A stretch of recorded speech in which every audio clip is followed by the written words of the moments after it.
Trying again. No, it doesn't look like it's. All right. Oh, now it's streaming. Okay. There we go. Thank you for that. Okay, now I know. I learned something. What to look for. Okay, and I found it. Okay. All right, folks. So, Asan, mighty river, metaphor for tzedakah. We are,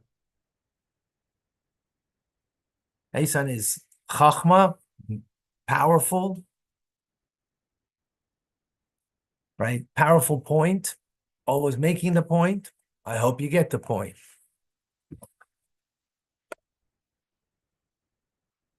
It comes together with Bina.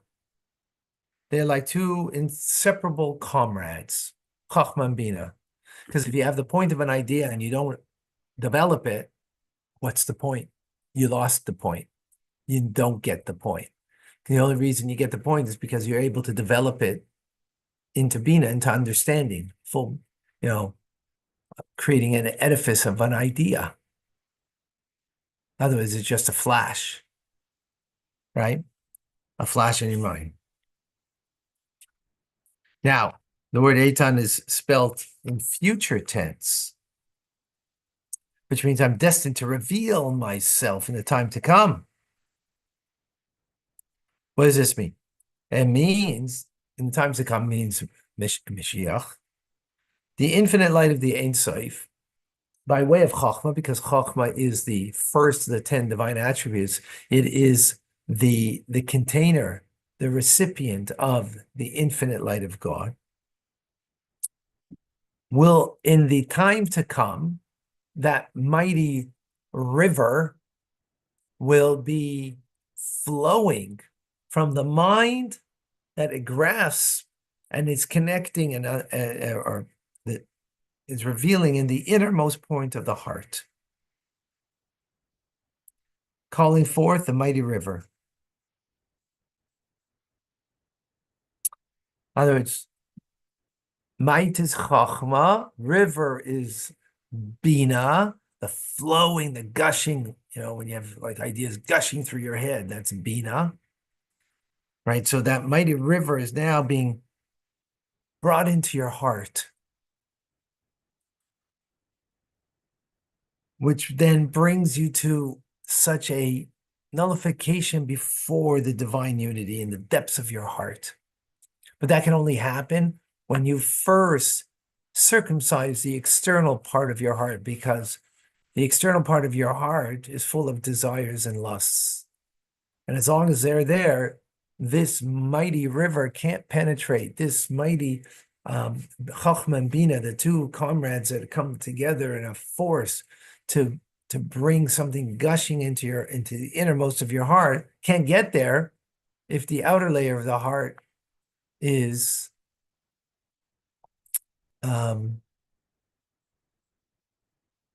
not circumcised, meaning it is full of its desires and lusts.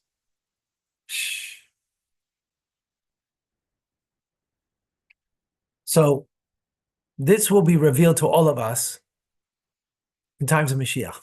In other words, what we know, what the mind, and think about it. What do we use? We use 3% of our brain today, something like that. Imagine that the chachma and the bina of our mind, that mighty river that will gush with such an awareness of the divine that our heart will be completely aligned with the divine. That will happen to all of us in times of Mashiach.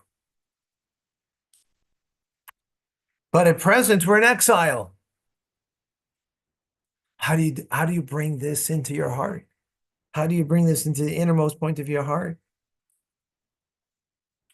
The only way you can do it is first to arouse the abounding divine compassion God has. In other words, by all rights, we shouldn't have this. But if God has compassion and we arouse that compassion, then God will allow us, right, to experience. So are you saying that with the same kind of compassion that Hashem has?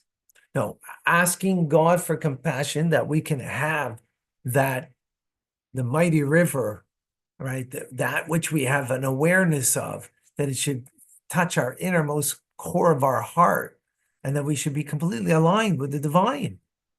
So we need to ask God's compassion for that, right?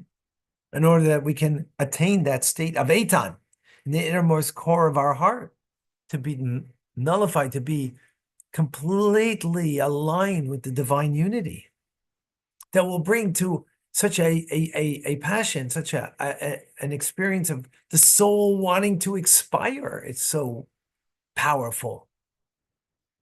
That it's so powerful, right? If someone studies Tanya, and that is not a prayer that someone would normally ask. Well, what do you mean? Well, but Yeah, he's saying over because here, I mean, not when you're learning, you're not asking for I know this. the average person out there, Average person, no, this is not for the average, this is not for the average bear, that looks like right? This is already, we're learning this at the end of a year of learning, right? In other words, this it's is, like a combination of yeah, this is already a very, a lofty level. We will all have this state in the times of Mashiach. The question is today, how? So asking God to have compassion that we can have this, that we can be illuminated by this supernal wisdom, that it should be drawn into our innermost heart, right?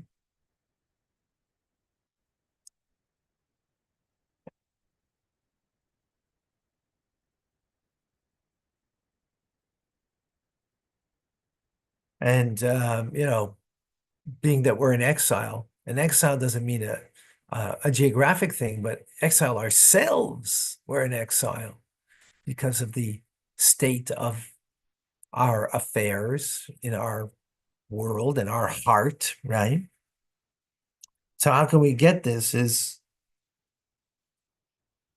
that our innermost heart should be illuminated, and we have this great connection, divine connection of love and awe of the divine, which is the idea of what it says that Jacob, he redeemed Abraham. Jacob is the embodiment of compassion. Abraham is the embodiment of loving kindness. And Jacob redeems love because compassion can redeem love. In other words, we have in our hearts, and our inner core of our hearts, a real connection to God that is a passionate desire to expire into the divine. That's the nature of our soul in that's reflected in our heart. It's covered over though by the outer layer of the heart. So asking God compassion that we should be able to reach that inner layer and to redeem that love that's there.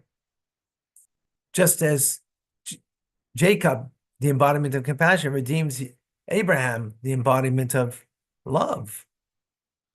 So we ask God to have compassion on us so we can, that love that we have in us should be aroused, that it should be aroused and manifest, right? But that compassion has to go hand in hand, that we ask God for compassion, is that when we show compassion for someone who doesn't have. When we have compassion for someone who doesn't have, and we give them and bestow upon them physically gifts of gold and silver, meaning of our possessions, right? That we give something of ours that's important to us, then guess what? That arouses when we ask God to have compassion on us, that He should give something that's of value to Him. Mm-hmm. His gold and silver. What's that? That we should be connected to Him in the inner depths of our heart. Because what greater thing can you have than but be to authentically um, to be connected to Hashem. There's nothing greater that we should light our life with the infinite light of God. What greater blessing can there be? Which is important to appreciate, because usually we think about, if God, if you believe in God, so God's the source of everything, and therefore whatever you need, He is the source of it. So whether it's health, whether it's wealth, whether it's whatever one may be lacking, we come on to God. And that's very real and very true, but that's also um, a very simplistic way to have a relationship with God, that He is the source of things that I need in my life. Like a human relationship with your children, with a spouse, is just, the benefit that you have from that person. But here, what this is telling us, it's not about the benefit that you have, but it's about the connection that you have, the depth of connection. That deep connection can be reflected in, the depths in the core of my heart, and it should be revealed. And that's what we want.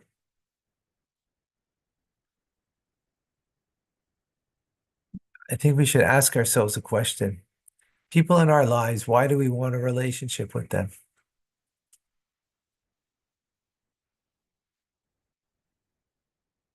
Why? And if there's a reason why, meaning a human reason, right? So then you're not really connected with that person. You're connected what you want from that person. And of course, as a result of that, if you won't get what you want from them, then you'll sever the connection ultimately. But even when you're getting from them, you're not really connected to them. You're connected what you need from them and want from them. That's very human. And that's how we are. And that's how relationships are looked at, as a give and take. And there's a truth to that, but there's a much deeper truth, is that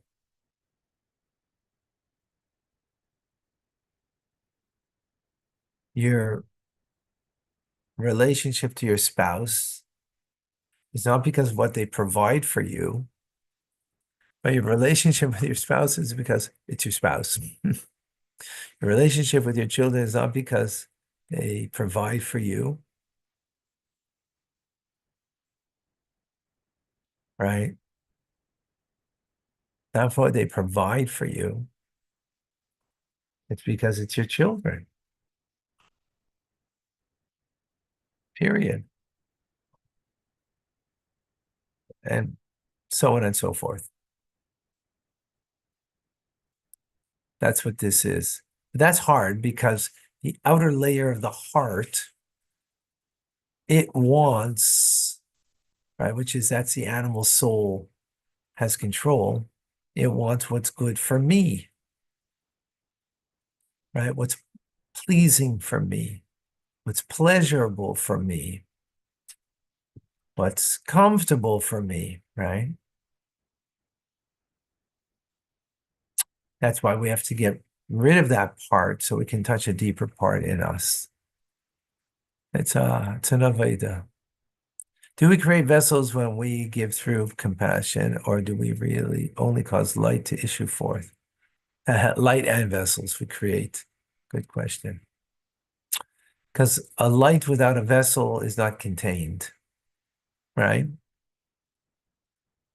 I like that. It doesn't have a vessel, is not contained. A filament without a bulb, you have no light because it's not contained. You need a container. Everything has a body and a soul to it. Everything has a light and a vessel to it. you need both components. Otherwise, it's, it doesn't contain.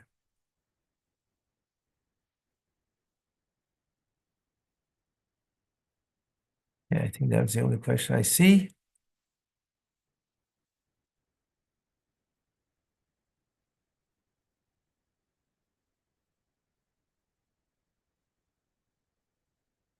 Okay. Amazing. All right, folks. We will oh, we will learn Rambam now.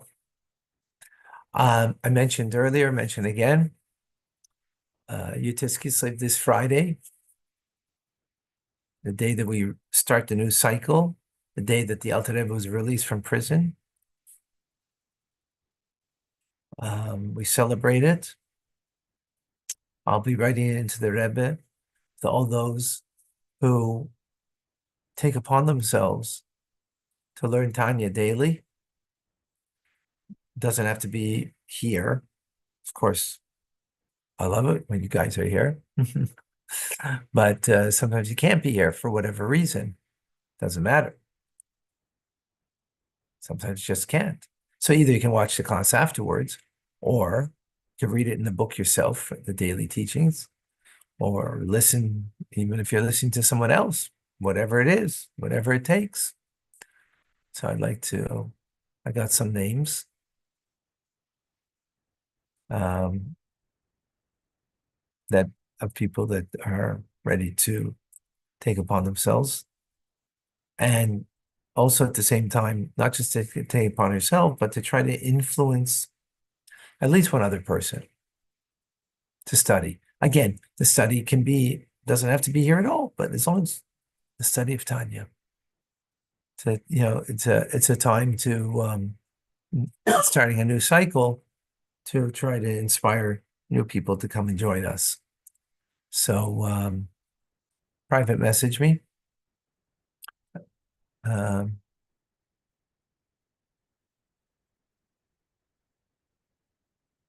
private message me, and if you're Jewish, then with your Jewish name, Hebrew name, Jewish / Hebrew name, your mother's Hebrew Jewish name. If you're not Jewish, then your name and your father's name.